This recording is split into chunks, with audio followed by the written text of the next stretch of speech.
ብልጽግናን እንዲተችበት ስለ ብልጽግና አሉታዊ ነገርን ፈጽሞ ለመስማት ፍላጎት የለውም። እኔ ባየሁት ምርጫ 2018 ቀነ ገደቡ በጣም እየተቃረበ ነው። የመራጮች የምዝገባ ጊዜ እየተጧጧፈ በሚገኝበት በአሁኑ ጊዜ ፓርቲዎች የተለያዩ እርምጃዎችን እየወሰዱ ነው።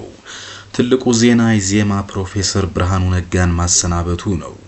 ፕሮፌሰር ብርሃኑ ነጋን ያሰናበተው ኢዜማ አዲስ መሪ ኢዮብ መሳፍንትን መርጧል። ለመሆኑ ኢዮብ መሳፍንት ማን ነው? የተወለደ ምን ተምሯል? ምንስ ብቃት አለው? የሚለውን ዝርዝር መረጃ አግኝተናል። ከዚህ በዘለለ ኢዜማ ኢዮብ መሳፍንትን አንድ ወቅት በይፋ አግዶት ነበረ። ከፓርቲው አመራርና አባልነት ለምን ነበር ያገደው? በመጨረሻስ እንዴት የስልጣኑ ባለቤት ሆነ? የሚለውን እንነግራቸዋለን። ይህ ብቻ አይደለም። ፕሮፌሰር ብርሃኑ ነጋ በዚህ ጊዜ ለምን ከኢዜማ አባልነት ለቀቁ የሚለውም ሚስጥር ይፋ ተደርጓል። በዋናነት የምናየው ጉዳይ ነው። ከዚህም በዘለለ ኢዜማ ውስጥ ያሉ አንዳንድ ገራሚ ነገሮችን እናነሳለን። በአንድ ታዋቂ ሰው ላይ የተንጠለጠለው ፓርቲና ይህን ተከትሎ በስፋት ሲነገረው የነበረ መረጃም እንነግራችኋለን። ለጥቂት ደቂቃዎች አብረን እንቆይ። እናንተ የኢዜማን ሹምሽር እንዴት አያችሁት? የብርሃኑ መልቀቅ ለምን ምክንያት ይመስላችኋል? ትክክለኛ ነው ወይስ የሚለውን በእናንተ ስሜት ንገሩን። እኛ ወደ መረጃው አለፍን። ኢዜማ የዜግነት ፖለቲካ ለዚህ ሀገር የሚበጀው ብቸኛ መፍትሄ ነው ብሎ የሚያምኑ የሙሉ ጊዜ ኢትዮጵያውያን ቤት እንጂ ትንሽ ሲከፋቸው ወደ ጎጣቸው የሚሸሸጉ አልፎ ሀያጆች ቤት አይደለም።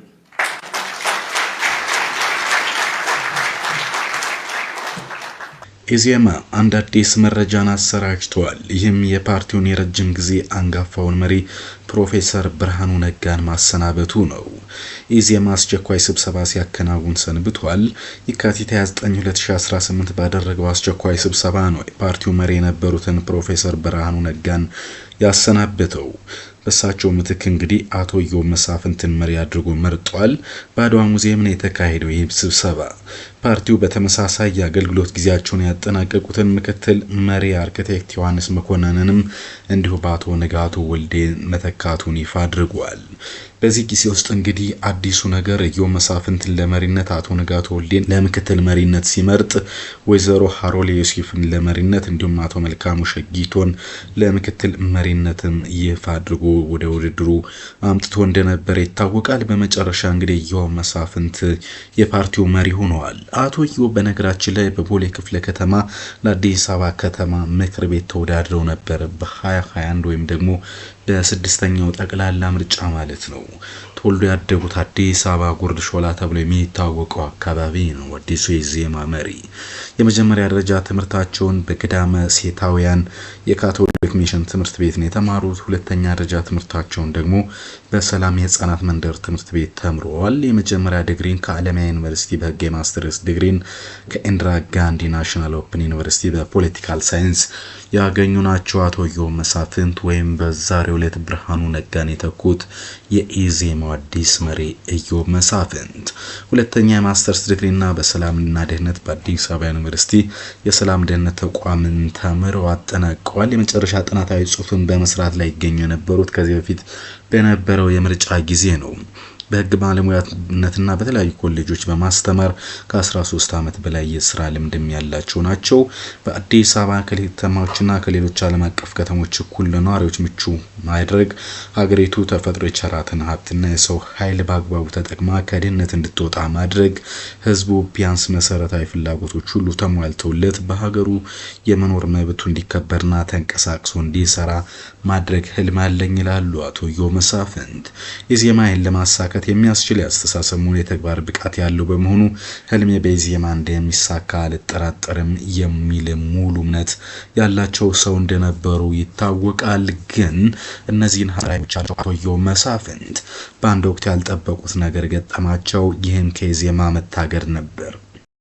ኢዮብ መሳፍንት በግንቦት 2022 እንግዲህ ከታገዱ የኢዜማ አባላት መካከል አንዱ ነበሩ። የኢትዮጵያ ዜጎች ለማህበራዊ ፍትህ ህገወጥ ሰነድ አዘጋጅተው አሰራጭተዋል በሚል ነበር 4 ምክትል ሊቀመንበርን ጨምሮ አጠቃላይ አባላቱ የታገዱት። በፓርቲ ስራ ኃላፊና በአባላቱ ላይ እግድ የጣለው ኢዜማ ብሔራዊ ስራ አስፈጻሚ ኮሚቴው እንደነበር የምናስታውሰው ጉዳይ ነው። ግለሰቦቹ የሳምንት ስራ በመከታተያ ቅጽ በሚል ህገወጥ ሰነድ አዘጋጅተው ግንቦት 2014 ዓ.ም በብሔራዊ ስራ አስፈጻሚ ኮሚቴው ዋትስአፕ ግሩፕ ላይ ልከዋል። በዚህም እንግዲህ መታገዳቸውን ሸገር ፓርቲው ያገኘው መረጃ በወቅቱ ያሳያል። ሰነዱ ፍጹም ስህተትና የፓርቲው አንድ መደበኛ ጠቅላላ ጉባኤ ሂደትና ዲሞክራሲን የሚያቀጭጭ በሚል ነበር አቶ ኢዮብ መሳፍንት የታገዱት። እናም ሰነዱን አዘጋጅተዋል ተብለው የተጠረጠሩ 4 የፓርቲው አባላት በሰነዱ ላይ ያላቸውን ተሳትፎና የህግ ጥሰታቸው ተጣርቶ የመጨረሻው ውሳኔ እንዲሰጥ ለፓርቲው ደንብ ትርጉምና ዲሲፕሊን ኮሚቴ ሲመራ እርሳቸው አንዱ እንደነበሩ ይታወቃል። የኢዜማ ድርጅት ጉዳይ መምሪያ ኃላፊው አቶ ዋሲሁን ተስፋይ፣ የፋይናንስ መምሪያ ኃላፊው አቶ አንድነት ሽፈራው፣ የፓርቲው ምክትል ሊቀመንበር ዶክተር ጫኔ ከበደና አባል የሆኑት አቶ ኢዮብ መሳፍንት አንዱ እንደነበሩ ይታወቃል። ኋላ ግን ኢዮብ መሳፍንት በቁጥጥር ስር አውለውታል የፓርቲውን መሪነት። ነገር ግን ደግሞ ዶክተር ጫኔ ከበደ በአማራ ክልል ከነበረው የትጥቅ ትግል እንቅስቃሴ ጋር እጃቸው አለበት በሚል በቁጥጥር ስር ውለው እንደነበረ የሚታወስ ጉዳይ ነው። ከዛ በዘለለ ግን አንድ አነጋጋሪ ጉዳይ በስፋት እየተነሳ ነው። ይህም ስልጣንን በቃኝ አያስቡም። ሀብት ቤተሰቦቻቸው ንግድና ሚሊየን ብሮችን ቢቆጣጠሩም የስልጣን ጥም አላቸው እየተባሉ የሚታሙት ብርሃኑ ነጋ በዚህ ወሳኝ ጊዜ ከፓርቲው ኃላፊነት ለምን ለቀቁ የሚለው የተሰሙ መረጃዎችና ሚስጥሮች አሉ። ቀጥሎ ልንገራችሁ። የመጀመሪያው መላምት ኢዜማን ሲመሩ የነበሩት ብርሃኑ ነጋ የትምህርት ሚኒስቴር መሆናቸው ይታወቃል።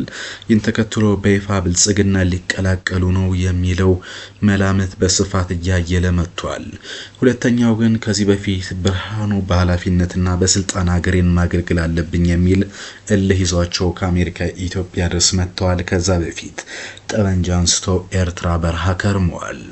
ይሁንና የታዋቂው ነጋዴ የልጅ ነበሩት የነጋ ቦንገር ልጅ የሆኑት ብርሃኑ ነጋ በ97 የፓርቲ የምዝገባ ወቅትም የሀብት መጠን አስመዝግቡ ሲባል እጅግ ብዙ ሚሊዮን ብሮችን ያስመዘገቡ ሰው እንደሆኑ ይታወቃል።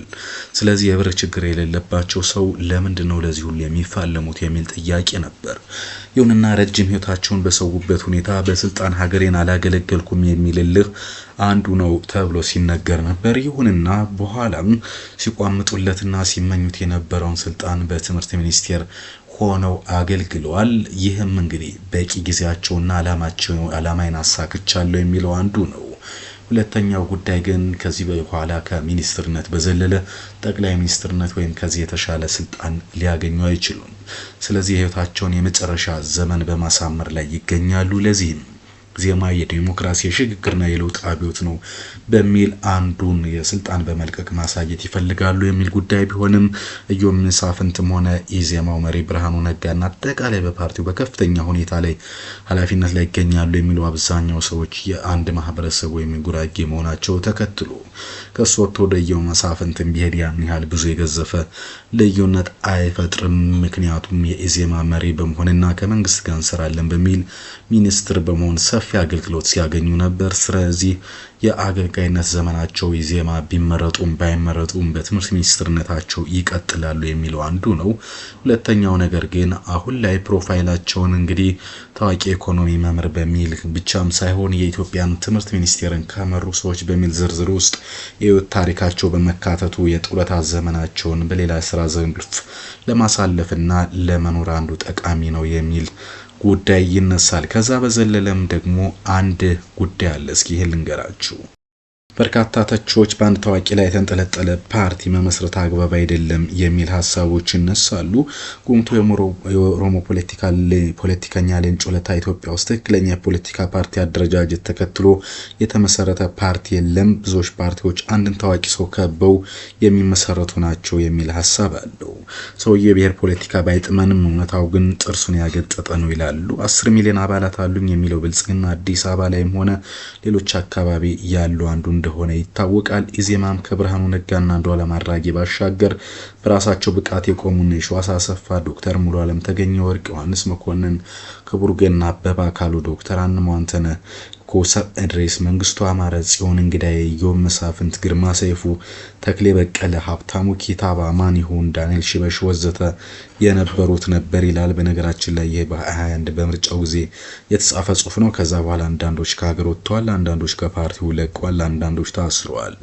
እናም ኢዜማ ምን ያህል በአንድ ቀን 5-6 ስፍራዎች ብቁ ፖለቲከኞች ለምርጫ ክርክር ሊልክ የሚችል ፓርቲ ነው ተብሎ ቢወደስም በመጨረሻ ግን ኢዜማ በተለይ ከአማራ አካባቢና ከተለያዩ አካባቢዎች ትችትን እያስተናገደ ቀጥሎ እንዲታወቁ ነው።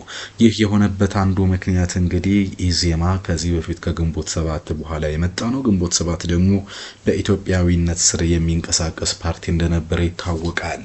ይሁንና ዜጎች በሚል ምክንያት የአማራ ህዝብ ሲፈናቀልና ሲገደል ድምጽ አልሆነም በሚል እጅግ ከባድ ትችት ሲያስተናግድ ቆይቶ ነበር። ለዚህ እንግዲህ ፓርቲው ዝናቡን ጨምሮ ዘመነ የነበሩበት የግንቦት ሰባት ወደ መፍረስ ዕጣ ውስጥ ሲገባና የአማራ ብሔርተኝነት እየከረረ ሲመጣ በኢትዮጵያዊነት ውስጥ መንቀሳቀስ ብዙ አጓጭም ባይሆን እና ብርሃኑ ነጋ አርበኞች ግንቦት ሰባትን አፍርሰው ኢዜማን መስርተዋል።